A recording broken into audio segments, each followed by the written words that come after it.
الصراع المصري على نجم سويسرا. من سينتصر في معركة ديريك كوتيسا؟ هل فقد الأهلي صفقة القرن؟ أم أن الأمور ستتغير في الساعات القادمة؟ تفاصيل مثيرة في معركة انتقال نجم سويسرا ديريك كوتيسا إلى الدوري المصري. النجم السويسري الشاب الذي يعد أحد أبرز الوجوه في منتخب سويسرا ونادي بازل، كان على بعد خطوات من التعاقد مع العملاق المصري النادي الأهلي. لكن ماذا حدث قبل أيام؟ كادت صفقة كوتيسا تحسم لصالح الأهلي، حيث توصل الطرفان لاتفاق شبه نهائي، لكن مفاجأة غيرت المسار.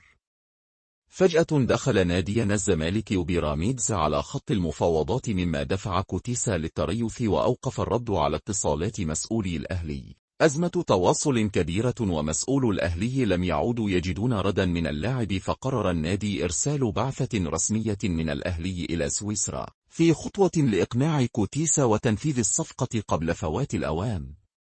حسب مصادرنا، نجح مسؤول الأهلي في إبرام الاتفاق مع كوتيسا، لكن هل هذا يعني نهاية المنافسة؟ أم أن الزمالك وبروميدز سيضربون بقوة؟ ما رأيكم؟ هل سيوقع كوتيسا للأهلي؟ أم أن المفاجآت لم تنتهي؟ شاركونا آراءكم في التعليقات، ولا تنسوا الاشتراك لمعرفة كل جديد.